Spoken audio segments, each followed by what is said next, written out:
Estamos de volta com o Religar e hoje eu recebo o professor Júnior dos Reis Moreira. Nós estamos falando sobre fragmentação religiosa. É tema da pesquisa do professor, foi tema da dissertação de mestrado que o Júnior realizou no programa de pós-graduação em Ciências da Religião da PUC Minas. Você terminou o bloco falando sobre o atendimento da demanda religiosa no bairro Capelinha. Não é um bairro, como você disse, lembrando de um amigo, né? São 20 igrejas, mas poderia ser uma igreja atendendo aquela população.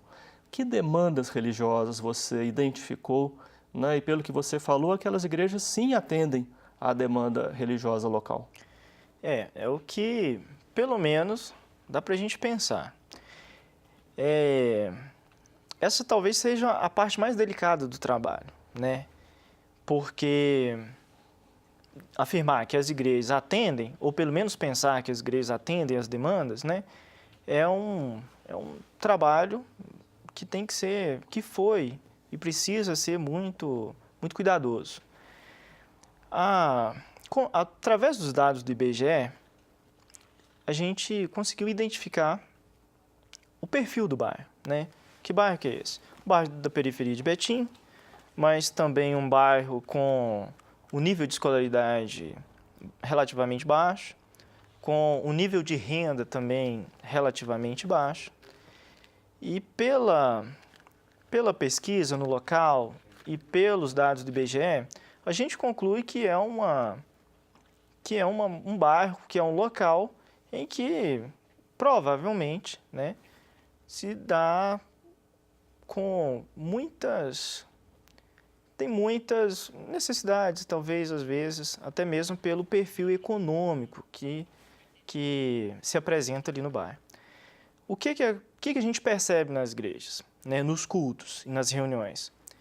Que esses cultos, eles se voltam justamente para essas questões, para essas demandas, às vezes, econômicas, para demandas, muitas vezes, na questão de saúde, para demandas por aquisição de bens materiais. Então, são cultos, são celebrações muito voltadas para essas situações, né? E é justamente ali que que as igrejas parecem atender essa realidade. O discurso, então, ele é mais voltado para as necessidades de trabalho. Você identificou também demandas, assim, por exemplo, saúde, cura, além de questões econômicas? Olha, é algo que a gente também conseguiu perceber lá. Os testemunhos, né, nas igrejas, pela questão de uma graça, né, na questão da saúde, isso também foi verificado lá. O que a gente precisa entender é que essa questão da saúde também está ligada à questão do poder aquisitivo, né? Porque se você vive num lugar, né, que as pessoas não têm tanto poder aquisitivo assim, obviamente influencia nos estudos, influencia na questão da saúde, influencia na questão da aquisição dos bens materiais, na qualidade de vida em geral. E naquilo que parece ser a carência do bairro, as igrejas conseguem construir um discurso que vai mais ou menos ali, entre aspas, atendendo a essas necessidades, né? Você verificou também ali no bairro, assim, qual que é o nível de relação entre as igrejas, por exemplo, entre a Igreja Católica e essas outras igrejas e a Igreja Católica, as igrejas evangélicas entre si? Quer dizer, a fragmentação, ela manifesta de alguma forma algum tipo de tensão entre as igrejas? Olha, primeiramente, o que a gente chama de fragmentação é justamente essa grande quantidade de igrejas que existem lá, né? Fragmento, né? Como se elas partissem, né? E como é que fica a relação entre essas igrejas? O que a gente identificou é que a relação ela é mínima ou quase inexistente. Não dá para dizer que é totalmente inexistente, porque o trabalho ele foi feito dentro de um período, dentro de determinadas condições, de visitas e etc. Então, não dá para a gente dizer do todo, dá para a gente dizer daquilo que né? Foi observado lá nas nossas visitas, na nossa pesquisa. Mas nenhuma relação, nenhuma chamada para encontro entre essas igrejas. Mas também nenhum ataque. Não, mas Assim, também nenhum ataque, de forma alguma. Apesar que um pastor, né, ele fez um comentário, assim, de forma muito geral, não de igrejas específicas, não citou nome de igreja, mas de um modelo de pregação. Isso aí ele colocou o ponto de vista dele, né, uma certa crítica que ele fez a uma teologia da prosperidade, esse tipo de coisa, mas sem citar nomes de igreja. Mas, no geral, nenhum ataque. As igrejas parecem conviver muito bem, né, no sentido que uma respeita o espaço da outra e, ao mesmo tempo, respeitam e conseguem conviver muito pouco, ter poucas relações entre elas, né? Poucos encontros ou quase nenhum, né? Foi o que a gente percebeu. Sim. Você deixou do primeiro bloco a informação de que estuda esse fenômeno, ou procura interpretá-lo, a partir de uma pensadora francesa, que é a socióloga Danielle Hervieux-Léger. De que maneira um pensamento produzido na Europa pode ajudar a pensar uma realidade aqui da periferia de Betim? Nós encontramos nas ideias da socióloga muita coisa que poderia nos auxiliar. Por exemplo? Por exemplo, a questão da definição dela de modernidade, né?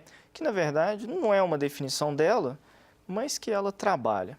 A questão da modernidade enquanto separação das instituições, modernidade entendida a partir da perspectiva de uma liberdade subjetiva muito grande, e modernidade entendido também a partir de um modelo de racionalidade que se desenvolve.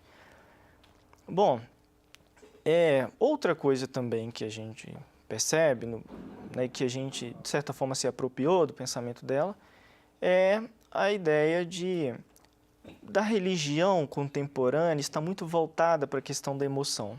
Isso foi um ponto muito importante na nossa pesquisa, né? Não só o trabalho dela em entender o avanço ou retrocesso da secularização, mas ela nos fornece pistas, mecanismos para a gente fazer uma leitura um pouco mais refinada do fenômeno religioso. Das religiões emocionais. As religiões emocionais. Isso ajudou você a ler a realidade bastante, ali? Por quê? Bastante, porque o que a gente percebe no bairro Capelinha é que justamente as igrejas constroem um discurso que vai muito ao encontro dessa questão emocional. Isso talvez, e aí já especulando, talvez até um pouco mais forte aqui, mas num bairro onde é comprovado uma questão de carência e de necessidade. Um bairro no qual as pessoas demandam, né, muita coisa. As igrejas conseguem construir um discurso que não sei se vai resolver o problema da carência material, né, ou da carência na questão da saúde e tal, mas consegue, com um discurso emocional, trabalhar essa questão mesmo, até mesmo psicológica, né, das pessoas que frequentam ali. É muito interessante, né, as propagandas, né, ou as chamadas, né, que as igrejas fazem para suas campanhas, por exemplo, né? Em uma das igrejas, por exemplo, tem um slogan, né, praticamente, da igreja lá, que é um lugar para o seu coração, né? Então, a religião, ou melhor, a igreja ali, ela é um lugar de conforto. Ela é um lugar que pretende trazer um acalento ali para o povo, né, para o povo que frequenta ali. Sim.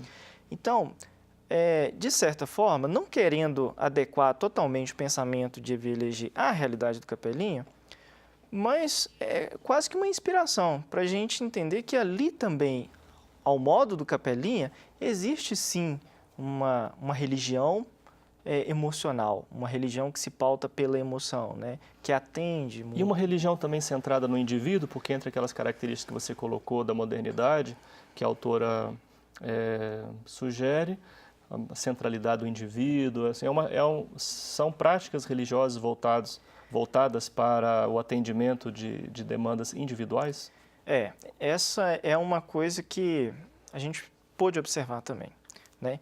O discurso religioso, ele é um discurso religioso que nós verificamos lá, né, obviamente. Ele é um discurso que ele abre um pouco, né, ele deixa de lado, melhor dizendo, essa ideia do coletivo, né? As pregações, né, as mensagens dos pastores, né, e de quem está ali à frente dos cultos, é muito uma mensagem voltada para a pessoa, para o indivíduo que está ali, né? O discurso de comunidade, ele é muito fraco, ele é muito fragilizado ali, mas em compensação o discurso do você vai conseguir, você vai alcançar, você vai receber a bênção, você vai ser curado, esse é o tom, né, que a gente verificou ali.